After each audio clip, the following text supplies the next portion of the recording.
ছাত্ৰ-ছাত্ৰীসকল, আজি আমি আৰম্ভ কৰিবলৈ লৈছোঁ ৪ৰ্থ শ্ৰেণী পৰিৱেশৰ নতুন পাঠ্যপুথি আমাৰ চৌপাশৰ পৰিৱেশৰ পাঠ ১ আমাৰ সামাজিক পৰিৱেশ। প্ৰথমতে আমি পাঠটো পঢ়ি লওঁ। মানুহ সামাজিক প্ৰাণী। সকলো মানুহে সমাজ পাতি বাস কৰে। সমাজত সকলোৱে পাৰস্পৰিক সহযোগিতা, মিলাপ্ৰীতি আৰু শান্তিৰে বসবাস কৰিবলৈ বিচাৰে।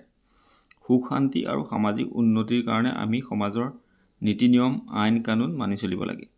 শিশুৱে সামাজিক নীতি নিয়ম বা আইন কানুন সম্বন্ধীয় প্ৰাথমিক শিক্ষা নিজ পৰিয়ালৰ পৰাই আহৰণ কৰে। লগতে পৰিয়ালতে মৰম চেনেহ, সহায় সহানুভূতি, দায়িত্ববোধ, সহযোগিতা আদি সামাজিক গুণৰো বিকাশ ঘটে। সেইবাবে সমাজৰ এটা প্ৰাথমিক গোট পৰিয়ালক সমাজ গঠনৰ আধাৰ হিচাপে গণ্য কৰা হয়। এখন সমাজৰ প্ৰতিটো পৰিয়ালে সমাজখনৰ প্ৰতি দায়িত্ব পালন কৰে। ঠিক তেনেদৰে বিভিন্ন অনুষ্ঠান প্ৰতিষ্ঠানবোৰেও একোখন সমাজৰ প্ৰতি সেৱা আগবঢ়াই নিজৰ নিজৰ দায়িত্ব পালন কৰে। এই সেৱাবোৰে সমাজৰ প্ৰয়োজন পূৰোৱাত সহায় কৰে। এতিয়া চোৱা, বিভিন্ন প্ৰতিষ্ঠান আছে ইয়াত। বিদ্যালয়, পুথিভঁৰাল, চিকিৎসালয়, নামঘৰ, ডাকঘৰ, এইবোৰ তোমালোকে দেখিছা, হয়নে? ষ্টেডিয়াম। সমাজখন সুচাৰুৰূপে চলি থাকিবলৈ অনুষ্ঠান প্ৰতিষ্ঠানসমূহে আগবঢ়োৱা সেৱাবোৰৰ ভিতৰত আছে চিকিৎসা, শিক্ষা, প্ৰতিৰক্ষা, ন্যায়, ধৰ্মীয় আৰু সাংস্কৃতিক সেৱা ইত্যাদি। আমাৰ চৌপাশে থকা কেইটামান অনুষ্ঠান প্ৰতিষ্ঠানে আগবঢ়োৱা সেৱাৰ বিষয়ে তলৰ তালিকাখনৰ পৰা জানি লোৱা আহা। বেংক। বেংকে কি সেৱা আগবঢ়ায়? আমাক ধন জমা আৰু ঋণ প্ৰদান, ধন স্থানান্তৰ, চেক সংগ্ৰহ আদিৰ সুবিধা প্ৰদান। অগ্নি আৰু আপাতকালীন সেৱা স্থান, আকস্মিক দুৰ্ঘটনা আৰু প্ৰাকৃতিক দুৰ্যোগৰ সময়ত সেৱা আগবঢ়ায়।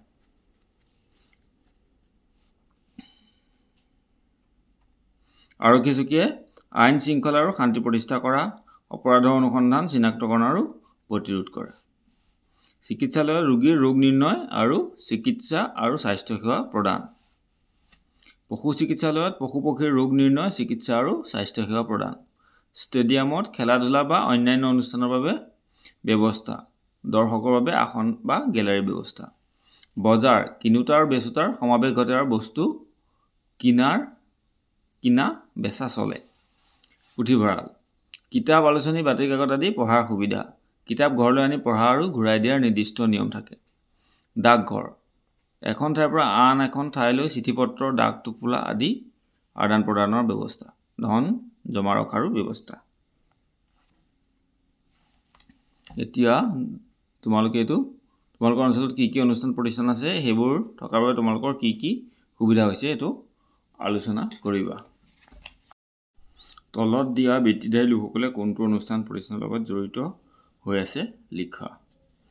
এতিয়া শিক্ষক বিদ্যালয়ৰ লগত, পশু চিকিৎসক পশু চিকিৎসালয়ৰ লগত, ডাকোৱাল ডাকঘৰৰ লগত, গ্ৰন্থাগাৰিক পুথিভঁৰালৰ লগত, তাৰপিছত আৰক্ষী চকীৰ লগত, নাৰ্ছ চিকিৎসালয় বা স্বাস্থ্যকেন্দ্ৰৰ লগত, বেংক মেনেজাৰ বেংকৰ লগত, উকিল ন্যায়ালয় বা আদালতৰ লগত, তাৰপিছত অগ্নি নিৰ্বাপক কৰ্মী অগ্নি আৰু আপাতকালীন সেৱা স্থানৰ লগত, চিকিৎসক চিকিৎসালয়ৰ লগত, ন্যায়াধীশ ন্যায়ালয়ৰ লগত আৰু উপাচাৰ্য বিশ্ববিদ্যালয়ৰ লগত জড়িত। এতিয়া ইয়াৰ উপৰি আমাৰ সমাজত অন্য কিছুমান বৃত্তিধাৰী লোক আছে। যি কাম কৰি এজন ব্যক্তিয়ে অৰ্থ উপাৰ্জনেৰে নিজৰ লগতে পৰিয়াল ভৰণ পোষণ দিয়ে, সেয়াই হৈছে ব্যক্তিগৰাকীৰ বৃত্তি বা জীৱিকা। উদাহৰণস্বৰূপে কৃষি, বাঁহ শিল্প, মৃৎশিল্প, কমাৰ শিল্প, বয়ন, চুলি কটা কাম, বাঢ়ৈ কাম ইত্যাদি। এইবোৰ কাম কৰি নিৰ্দিষ্ট বৃত্তিধাৰী লোকে সমাজলৈ সেৱা আগবঢ়ায়। সেয়েহে আমি সকলো বৃত্তিকে সন্মান জনাব লাগে।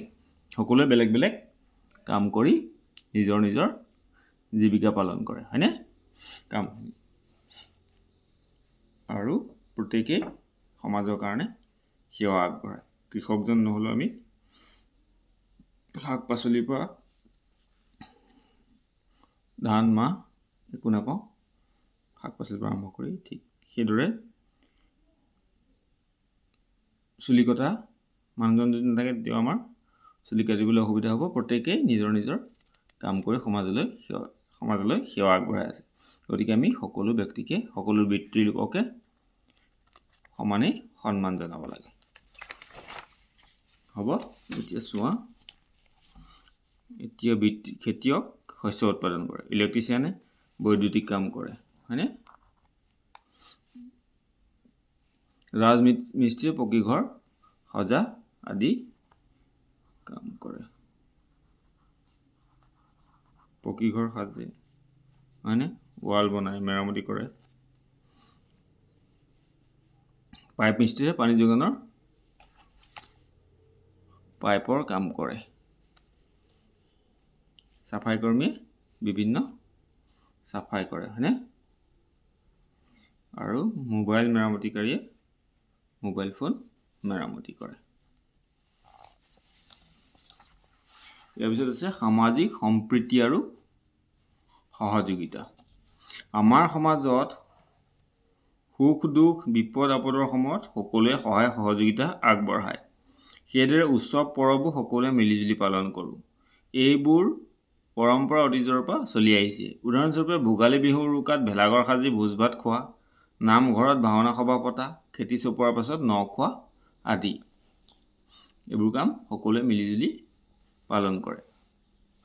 দুৰ্গা পূজা, বাথৌ পূজা, ঈদ, বৰদিন, গুৰু নানক জয়ন্তী আদি ধৰ্মীয় উৎসৱবোৰত আৰু সামাজিক অনুষ্ঠান যেনে বিবাহ, জন্মদিন আদিত সমাজৰ সদস্যসকল মিলিত হয়। এনেধৰণৰ অনুষ্ঠানে সমাজৰ সদস্যসকলৰ মাজত ঐক্য সংহতি বৃদ্ধি কৰে আৰু পাৰস্পৰিক সম্পৰ্ক মধুৰ কৰি তোলে। সকলোৱে মিলিজুলি এইবোৰ কাম কৰে কাৰণে মানুহৰ মাজত মিলাপ্ৰীতি বাঢ়ে। তোমালোকে জানানে যে কোনো কোনো অঞ্চলত ধান ৰোৱা আৰু ধান চপোৱাৰ সময়ত ইঘৰে সিঘৰক সহায় কৰে। এইদৰে খেতিৰ কামত একগোট হৈ সহায় আগবঢ়োৱা প্ৰথাক সাউৰি লোৱা বা হাদাৰি বোলে। ইয়াৰ যোগেদি খেতিৰ কামবোৰ সোনকালে সমাধা হোৱাৰ লগতে গাঁওবাসীৰ মাজত ঐক্য আৰু সংহতিও বৃদ্ধি পায়। সহযোগিতাৰে কামবোৰ কৰিলে আমাৰ কাম কাজসমূহ খৰতকীয়া হোৱাৰ উপৰি অধিক ফলদায়ক হয়। এনে কাম কাজবোৰত আমি জড়িত হৈ সমাজক সহায় কৰিব পাৰোঁ। একোটা অঞ্চল বা এখন গাঁৱত সকলোৱে একগোট হৈ সহায় সহযোগিতাৰে সেই অঞ্চলৰ সমস্যাবোৰ সমাধান কৰিব পাৰে। সেয়েহে সমাজৰ সকলোৱে একগোট হৈ থকা উচিত। সাউৰি লোৱা বা হাদাৰি হ'ল বিনা বেতনৰে, মানে পাৰিশ্ৰমিক নোলোৱাকৈ, পইচা নোলোৱাকৈ সকলোৱে মিলিজুলি কোনো কাম সমাপ্ত কৰা ব্যৱস্থা। তাৰপিছত চোৱা অনুশীলনী। এতিয়া আমি প্ৰশ্ন উত্তৰখিনি কৰোঁ। কোনটো প্ৰতিষ্ঠানে জুই লাগিলে জৰুৰীকালীন সেৱা আগবঢ়ায়? এইটো হ'ব অগ্নি আৰু আপাতকালীন সেৱা কেন্দ্ৰ, হয়নে? এইটো হ'ব, এইটো তোমালোকে ভুল কৰিবা। কোনটো প্ৰতিষ্ঠানে ঋণ প্ৰদান ধন জমা? এইটো হ'ল বেংক, এইটো হ'ল 3 নম্বৰটো। কোন গৰাকীয়ে পকী ঘৰ সজা মেৰামতি আদিৰ কাম কৰে? সেইটো হ'ল 3 নম্বৰ ৰাজমিস্ত্ৰী, হয়নে? তাৰপিছত ইয়াৰ পিছত 2 নম্বৰটো আছে উত্তৰ লিখা। এইটো আমি বহী এখনত লিখি থৈছোঁ, চাই লওঁ। কটো আছে সমাজৰ প্ৰাথমিক গোটটো কি?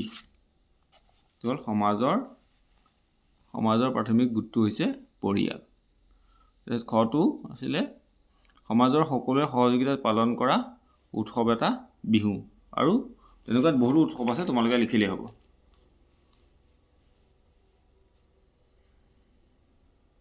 ষ্টেডিয়াম কি কামৰ বাবে ব্যৱহাৰ কৰা হয়? গটো চোৱা, ষ্টেডিয়াম খেলা ধূলা বা অন্যান্য অনুষ্ঠানৰ বাবে ব্যৱহাৰ কৰা হয়। তাৰপিছত পুথিভঁৰালে ছাত্ৰ ছাত্ৰীক কেনেকৈ সহায় কৰে? উত্তৰটো হ'ব পুথিভঁৰালে ছাত্ৰ ছাত্ৰীক কিতাপ, আলোচনী, বাতৰিকাকত আদি পঢ়াৰ সুবিধা কৰি দিয়ে। তাৰপিছত উঙটো আছিলে ডাকঘৰৰ যোগেদি চিঠি পত্ৰ, ডাক টোপোলা আদি আদান প্ৰদান কৰা হয়। প্ৰশ্নটো আছিলে ডাকঘৰৰ যোগেদি কি কি আদান প্ৰদান কৰা হয়? প্ৰথম চাওঁ, চিকিৎসালয়ৰ পৰা আমাৰ কি উপকাৰ হয়? চিকিৎসালয়ত ৰোগীৰ ৰোগ নিৰ্ণয় আৰু চিকিৎসা প্ৰদান কৰা হয়। তাৰপিছত আছে 3 নম্বৰটো আছে আইন শৃংখলা বজাই ৰখা প্ৰতিষ্ঠানটো হ'ল আৰক্ষী চকী। পশু চিকিৎসালয়ত পশু পক্ষীৰ চিকিৎসা কৰা হয় আৰু গ্ৰন্থাগাৰিত পুথিভঁৰালত থাকে।